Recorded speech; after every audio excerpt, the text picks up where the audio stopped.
Didik TV KPM.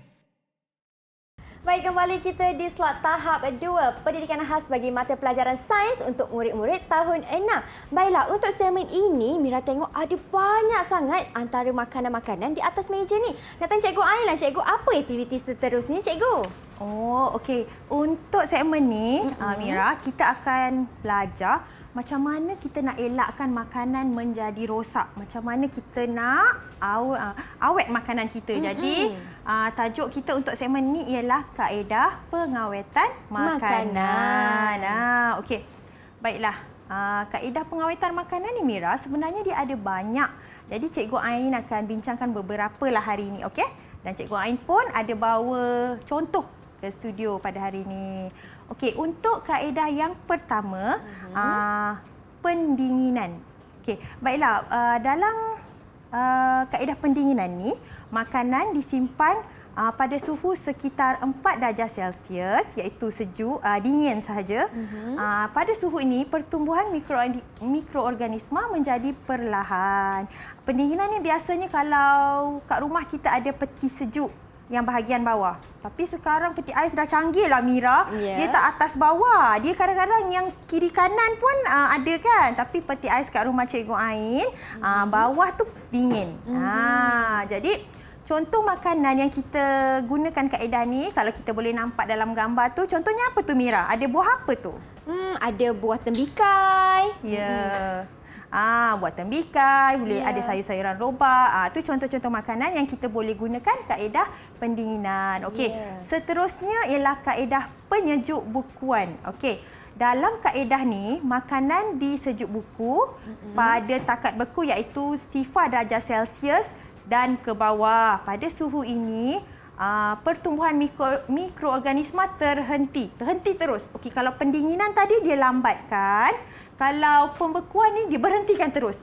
Sebab itulah, Mira, kalau guna kaedah penyejuk bekuan ni, makanan kita boleh tahan lebih lama. Kalau pendinginan cuma boleh tahan 5 hingga 7 hari. Kalau kita simpan kat sejuk beku, boleh tahan sehingga 3 hingga 6 bulan bergantung pada teknik kita.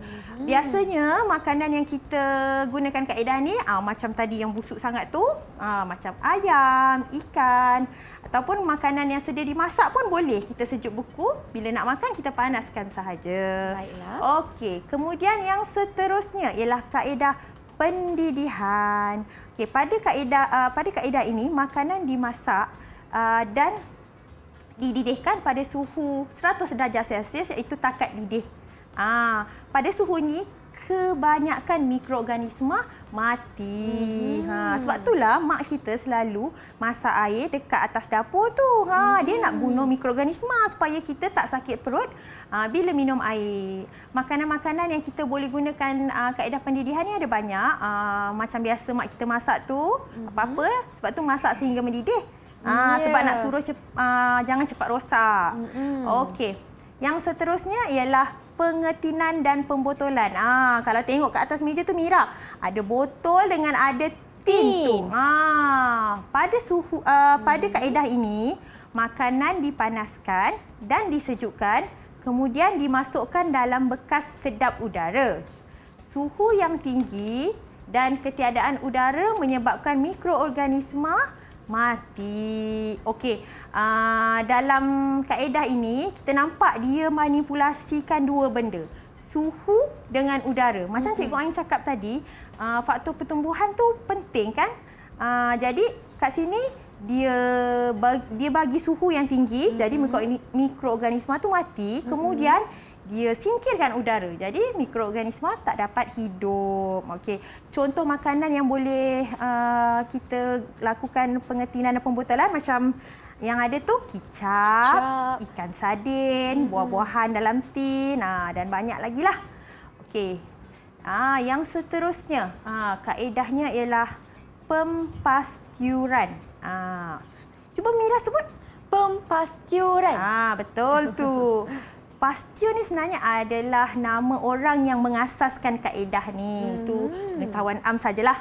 Makanan untuk kaedah ini, makanan dipanaskan pada suhu yang sangat tinggi Kemudian diikuti dengan pendinginan segera. Lepas dia dah panaskan, dia cepat-cepat sejukkan pada suhu yang rendah. Lepas tu dia pack dan dia simpan. Okey, suhu yang tinggi ni menyebabkan mikroorganisma mati. Manakala suhu rendah pula menjadikan mikroorganisma kurang aktif. Selalunya pempasturan ni kita buat pada hasil tenusu macam susu, macam cikgu ada bawa juga susu. Ya, di sini. Dia yogurt. Okey. Baik, cikgu. Yang seterusnya ialah kaedah pengeringan. Dalam kaedah pengeringan ni, makanan dikeringkan dengan bantuan haba. Haba maksudnya panas. Pada suhu macam ni, panas ni, mikroorganisma tidak dapat hidup kerana tiada air. Bila kita keringkan, air disingkirkan. Jadi mikroorganisma tak dapat hidup. Contoh makanan yang menggunakan kaedah pengeringan ni, Mira rasa apa? Contohnya ikan kering, cili kering, daging boleh. Mira makan tak ikan kering? Pernah rasa, cikgu. Cikgu pun ada bawa di studio ikan kering, lada kering dan asam keping. Semua bahan-bahan ni dikeringkan, jadi udara tak ada. Jadi dia boleh tahan lama. Macam ikan tu, ikan kering. Ikan juga kan? Tapi kita boleh simpan dia dekat dalam kabinet je. Dia tak akan jadi rosak macam ikan yang segar. kita... Ya, betul. Okey. Yang seterusnya, penyalaian. Penyalaian ni ialah kaedah di mana makanan dikeringkan dan disalai dengan cara mengasapkannya. Dia sama juga, dia punya konsepnya dia nak keluarkan air. Tapi dia asapkannya. Sebenarnya kaedah-kaedah pengawitan makanan ni secara asasnya dia manipulasikan benda yang sama. Dia keluarkan air, dia keluarkan udara, cuma perbezaannya akan berlaku pada kualiti makanan tu. Macam kalau kita keringkan, tekstur makanannya jadi kering macam ikan kering tu. Kalau salai ni macam orang Jawa kata embal-embal gitu. Jadi okey, bila tiada air, pertumbuhan mikroorganisma akan terbantut. Salai ni yang ada contoh tu ialah daging salai. Daging salai. Ini terkenal, cikgu. Kek Sembilan ramai sedap suka makan daging salai. Masak cili api sedap ni. Okey. Yang seterusnya, Mira, ialah kaedah pemasinan. Makanan dilumur garam yang banyak. Tak boleh sikit-sikit macam kita masak tu, tak nak. Mesti banyak untuk menyingkirkan kelembapan ataupun air. Apabila tiada air, mikroorganisma tak dapat hidup dan bertumbuh. Dia sama juga macam pengeringan. Dia nak singkirkan air. Cuma cara dia nak singkirkan air tu, dia banyakkan garam. Jadi nisbah air tu menurun. Okey. Contoh makanan yang diawet menggunakan pemasinan ni, kita ada telur masin dan ikan masin. Okey. Yang seterusnya ialah pembungkusan vacuum. Dalam kaedah ni, makanan disimpan dalam pembungkus makanan yang di-vacuum. Vacuum ni maksudnya tak ada udara. Macam kat angkasa lepas tu, tak ada udara. Sebab itulah kat angkasa lepas tak ada hidupan, tak ada udara. Okey.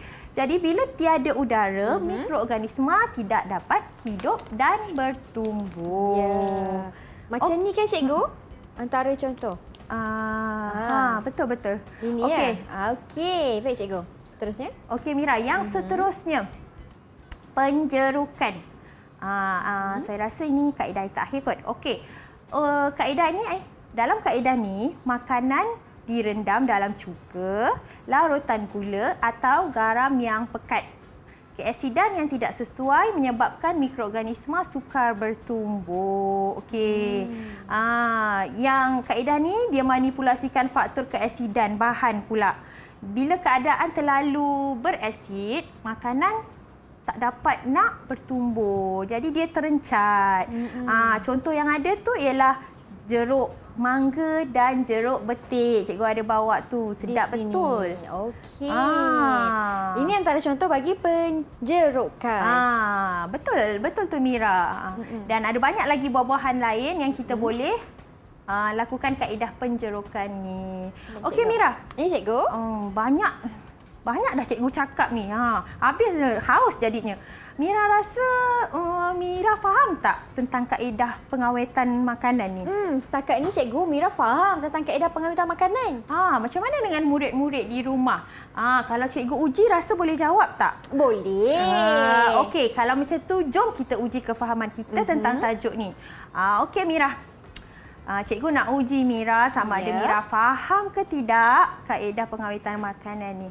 Jadi, untuk aktiviti kita ni, cikgu nak Mira padankan. Mira tengok gambar, kemudian Mira padankan kaedah apakah itu. Baiklah, saya tampakkan jawapannya di sini cikgu ya. Betul Mira. Yang pertama, ini kalau dia dah masak, cikgu dia akan bunyi. Maksudnya dah masak, dah mendidih dah air tu. Jadi, ini merupakan kaedah pendidihan cikgu. Pandai Mira. Betul Mira. Yang kedua, ini sebab dia ada peti sejuk. Dia dalam peti ais kat rumah. Jadi ini merupakan pendinginan.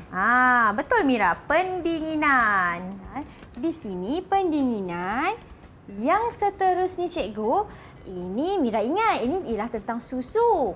Kalau susu, nama orang tu kan? Nama orang. Dia pelik-pelik sikit kan? Okey, apa nama dia kawan-kawan? Pasteur namanya kan cikgu. Jadi ini merupakan kaedah pempastiuran. Pandai Mira. Cikgu harap murid-murid di rumah pun dapat jawab sama macam Mira. Baiklah cikgu. Yang seterusnya di atas ini sama juga macam ada daging dan juga sejuk. Jadi jawapannya ialah penyejuk bekuan. Betul Mira. Ya. Di bawah ini jadi cikgu kata sedap masak lemak cili api. Jadi jawapannya ialah salai. Kita salai daging. Daging salai. Penyalaian. Baiklah, di sebelah sana nampak macam ada banyak tin je tu cikgu. Jadi kaedah ini dipanggil kaedah pengetinan. Betul tu Mira. Nampak gayanya Mira memang faham lah. Bagus kalau cikgu ada 10 orang murid macam Mira ni. Semua jawapan betul. Betul cikgu Okey, boleh teruskan Mira. Di bawah itu jawapannya ialah penjerukan cikgu. Sebab ada jeruk kat sini. Sedap betul. Dan seterusnya ialah ada telur masin. Kalau telur masin, pastilah jawapannya pemasinan. Ya, betul. Kemudian kita ada di atas pengeringan. Mungkin di sini cikgu. Pengeringan. Tak apa, Mira boleh jawab. Baiklah, Mira cuba jawab ya kawan-kawan. Kalau salah, cikgu betulkan saya ya. Betul. Kita jangan malu buat kesilapan. Sebab dari kesilapanlah kita belajar. Betul. Yang seterusnya, kalau Mira letak ini ialah vacuum. Dan ini sebab Mira nampak ada banyak sangat botol. Mira letak pembotolan dekat sini cikgu. Okey Mira. Ya cikgu. Untuk gambar lada tu, kalau Mira jawab pembungkusan vacuum pun sebenarnya tak salah. Sebab lada pun kita boleh lakukan pembungkusan vacuum. Tapi untuk gambar yang atas tu, sebenarnya lebih tepat kalau kita letak pembungkusan vacuum. Sebab kan dia dah serap semua udara. Jadi Mira betulkan balik. Jadi jawapannya ditukarkan vacuum di atas dan juga cili kering ni. Dah nama pun lada kering. Pastilah pengeringan. Tahniah Mira. Terima kasih cikgu. Jadi macam mana cikgu? Saya dapat ganjaran tak? Dapat. Walaupun salah satu, cikgu tetap bagi ganjaran sebab Mira berani mencuba.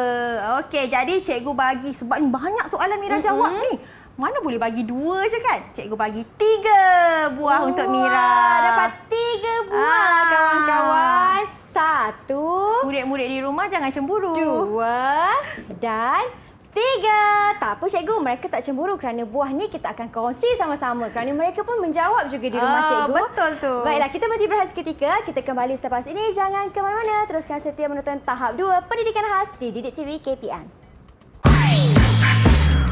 Didik TV KPM